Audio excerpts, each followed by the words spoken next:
Baik, pemirsa kembali lagi bersama saya Silve di program Bincang-Bincang Podcast Suaranet untuk sesi yang terakhir. Nah, ini tentang tema rencana detail tata kota ya ke depan. Pemkab Manggarai akan berusaha ya menata kota Ruteng khususnya di Kecamatan Langkirembong, dan tadi sudah melakukan rapat koordinasi konsep kolaborasi ataupun pentahelix di Aula Ranaka, dan hasil dari sana juga tadi ya Pak Kadis memberikan klarifikasi di sini dan juga termasuk Pak Aris terkait dengan rencana detailnya seperti apa. Ya baik, itu tadi pertanyaan saya ya. Pak Aris, ke depan kira-kira teman-teman di PU seperti apa kajian terhadap izin mendirikan bangunan? Nah, kalau Kabupaten Manggarai ini sampai lantai berapa dia nanti kalau bangunannya dikasih izin seperti itu misalkan? Ya baik, yang pertama kan tadi yang saya sampaikan, kita lihat ruangnya dulu. Ya, ruangnya sesuai atau tidak.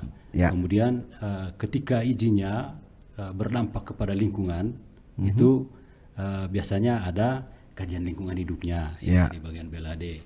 Ketika semuanya sesuai, itu dilihat lagi, ada timnya di tim bangunan gedung itu untuk melihat semua, misalnya rancangan bangunan misalnya berlantai banyak, ya lantai banyaknya berapa, lebih dari 2 lah ya, tipenya seperti apa, itu ketika juga dihitung ya? Ya dihitung, ada kajian strukturnya, dihitung strukturnya seperti apa, ada timnya, ada tim ahli yang diminta oleh Dinas PU untuk menghitung, begitu, ada timnya gitu, sehingga apakah nanti sesuai tidak dengan izinnya dengan struktur yang disiapkan. Begitu, seperti itu. Lalu Pak Kadis dari Dinas Lingkungan? Ya, sebenarnya kami mengalir saya sebenarnya. Kalau misalnya memberikan sebuah bangunan, lalu kemudian Dinas PUPR mengeluarkan semacam rekomendasi kesesuaian, tentu kami di bawah sesuai dengan tupoksi kami. Ya, kita melihat apakah AMDAL, apakah UKPL atau SPPL. Ya. Kami menyesuaikan sih sebenarnya. Ya, tapi dia mengalirnya dari kesesuaian pemanfaatan tata ruang melalui Dinas PUPR. Nah, kalau misalkan terjadi benturan, ada kesesuaian dari PU lalu DLHD tidak, itu seperti apa nanti komunikasinya? Biasanya begini Pak, ketika ruangnya sudah sesuai, ya, kemudian dia bangun apa, ya, berdampak tidak terhadap lingkungan. Ketika misalnya tidak sesuai secara kajian lingkungannya, itu bisa di stop ya, bisa maksudnya dilihat lagi gitu, maksudnya syarat-syarat yang dipenuhi tadi. Gitu. Tidak serta-merta di stop oleh teman-teman dari DLHD. Ada bangun tapi bersyarat. Ya. Jadi itu tadi yang kita lihat sekarang ini. Saya ambil contoh saja begini. Ada istilah lokasi dalam kawasan lindung. Kemudian ada di luar. Ya, pasti mengalir dari situlah teman-teman di Dinas PUPR itu untuk memastikan sesuai apa tidak. Ya. Ada pemberlakuan khusus, misalnya ada kegiatan atau usaha yang berada dalam kawasan lindung misalnya begitu, bukan serta-merta tidak boleh, boleh tapi bersyarat. Bersyarat itu pasti ada regulasi yang mengatur tentang itu. Begitu. Oke, baik, ini nanti kan akan ada Perbub ya tentang hal itu. Apakah nanti pemberlakuan Perbub ini berlaku surut? Oh tidak, pasti. Jadi itu tadi kita membuat Perbub ini, goal nanti kan melalui Perbub. Perbub itu sebenarnya untuk mengunci, mengunci rencana detail tata ruang perkotaan Langkirembong ini.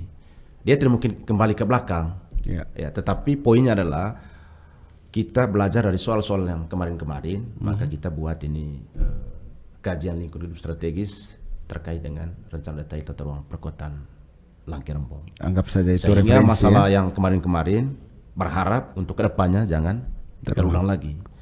Nah, supaya jangan terulang lagi, semua stakeholder, semua masyarakat, pemerintah harus mengacu kepada Perbub ini, Perbub rencana detail tata ruang ini nanti.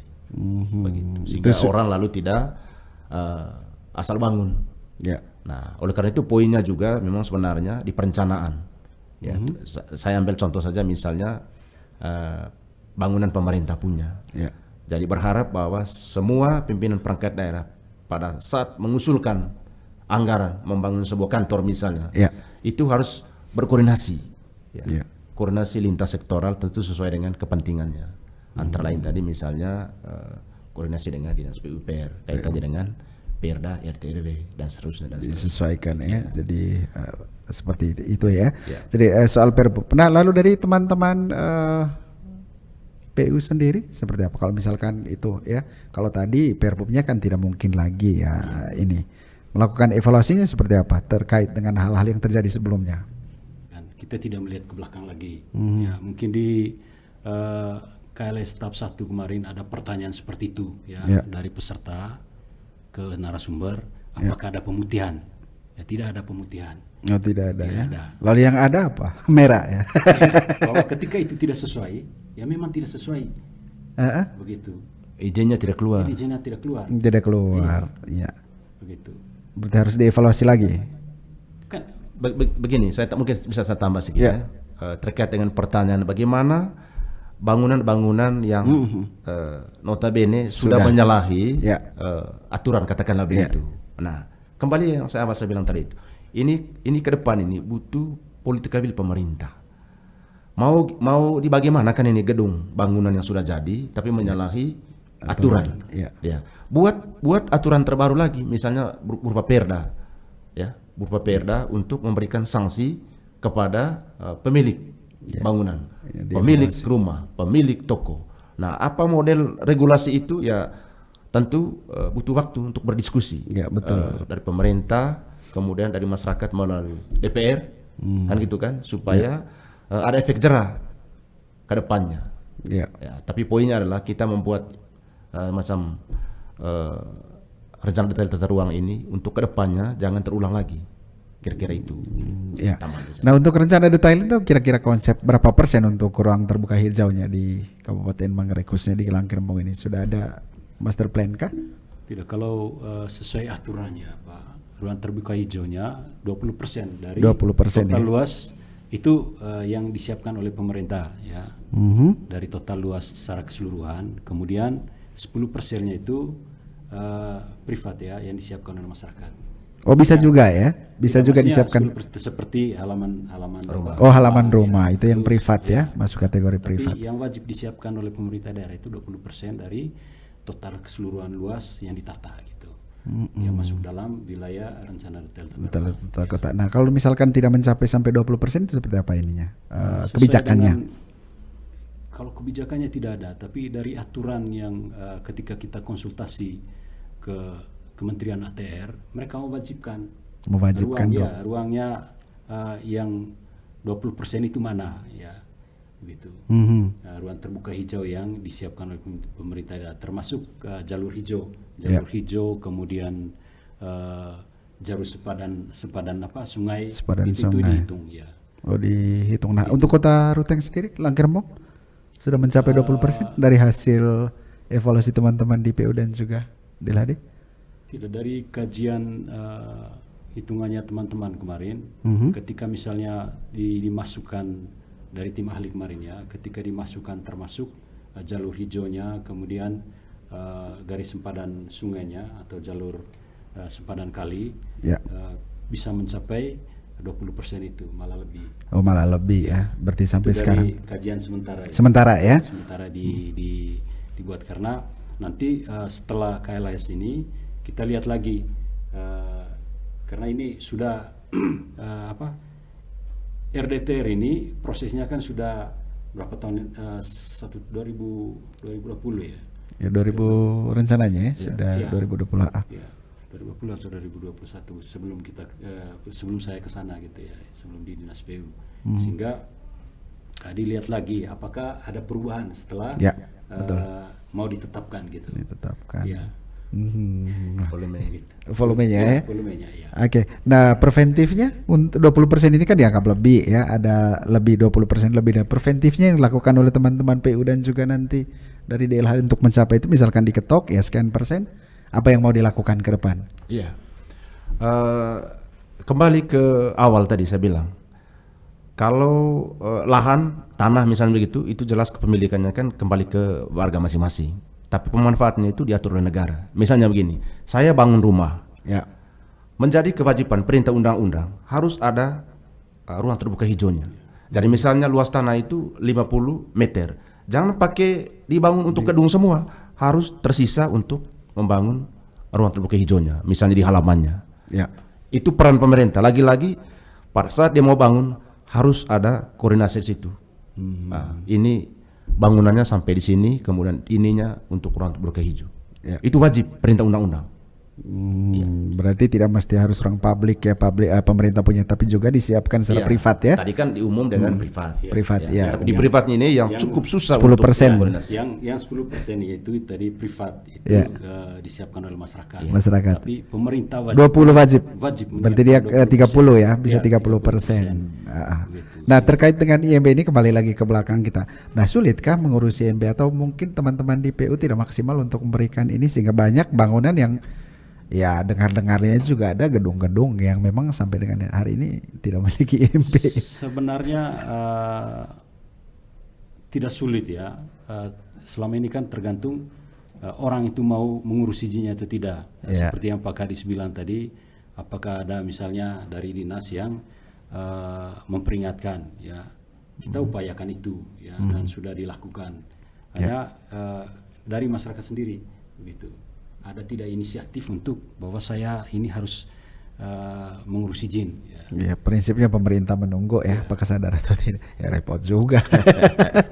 Ya ini Pak Kadis, mungkin bocoran kira-kira detailnya seperti apa nanti penataannya, rencana ke depan, rencana detailnya mau dibangun di mana lokasinya untuk dibenahi di Kecamatan Langke Rembong. Ya, terima kasih. Nanti lihat di aplikasi nanti yang akan kita bangun setelah nanti Perbup ini jadi, masyarakat bisa akses mana yang boleh, mana yang tidak boleh. Nah, tetapi poinnya adalah misalnya terjadi masyarakat itu tahu kalau di sini tidak boleh, tapi dia bangun misalnya begitu. Nah, pemerintah itu harus cepat antisipasinya ke situ. Jadi jangan membiarkan dia jadi dulu bangun, baru nanti pemerintah masuk. Ini juga mau sementereng apapun regulasinya, menurut saya itu tidak bisa. Tetap bermasalah. Jadi itu tapi koordinasi tetap berjalan. Dan kemudian yang paling saya garis bawahi adalah pemerintah harus aktif. Ya, dari kalau pola selama ini saya lihat pemerintah itu menunggu masyarakat mengurus izin. Saya mau urus izin ini. Tetapi harapannya ke depan ini pemerintah lebih aktif. Jadi memantau setiap kelurahan itu, memastikan untuk masyarakat harus tertib dalam menggunakan ruangan ya, karena semakin sempit ya Kota Ruteng ya. Kali-kalinya sudah mulai tidak berbentuk dan bahkan ya kadang mengklaim ya milik pemerintah. Betul. Dan lain sebagainya. Betul. Ya baik Pak Aris, closing statementnya sebelum kita akhiri bincang-bincang malam hari ini. Baik, terima kasih. Harapannya ketika Perda ini atau Perbup ini sudah jadi, bahwa kita semua ya, baik pemerintah, masyarakat, taat aturan ya, mengikuti apa yang sudah ditetapkan. Kira-kira itu. Gitu, ya. Dan Pak Kadis. Iya. Closing statementnya. Sebenarnya sama, jadi berharap bahwa Perbup ini adalah Perbup kita bersama, baik pemerintah maupun masyarakat. Jadi wajib tunduk kepada peraturan yang sudah ada. Sehingga nanti ke depan tidak terjadi lagi hal-hal seperti yang kita diskusikan malam ini, lalu kemudian membuang-buang tenaga, waktu untuk memikirkan soal-soal yang sudah terjadi di masa lalu ya. Jadi tidak usah mengulang lagi. Tidak usah sakit nanti kita. Tidak usah bermemori, akhirnya kita utak-atik pada masalah yang sama ya, terantuk pada batu yang sama. Ya baik pemirsa, demikian dialog singkat kami dengan dua narasumber, Pak Aris dari Dinas PU dan juga Pak Kadis Sasa, Kepala Dinas DLHD Kabupaten Manggarai, tentang rencana pemerintah Kabupaten Manggarai, rencana detail tata ruang kota. Nanti kita tunggu seperti apa Perbupnya. Yang terpenting mari kita sadar bahwa hidup bernegara itu punya aturan dan juga punya hukum. Apa yang menjadi milik kita, milik orang lain tetap menjadi milik orang lain. Satu sama lain saling pengertian. Begitu juga untuk menempati suatu lokasi. Kalau misalkan itu tidak layak untuk dijadikan pemukiman, ya silakan dipikirkan lagi. Tapi kalau dianggap layak, itu baik. Karena saat ini ya ruang semakin sempit, pertumbuhan penduduk semakin tak terkendali. Nah ini juga bisa saja ya. Jadi tata ruang itu juga berpengaruh pada perubahan iklim. Nah sekarang di Kota Ruteng terjadi anomali cuaca, hujan panas. Jadi mari kita selamatkan bumi, selamatkan ruang kita. Bukan saja tanggung jawab pemerintah, tapi juga tanggung jawab kita semua. Terima kasih untuk kebersamaan Anda, dan dari Ruko Pemda Pasar Rakyat Kota Ruteng, saya Silve pamit, dan kedua narasumber kami Pak Kanis dan juga Pak Aris. Selamat malam dan sampai jumpa.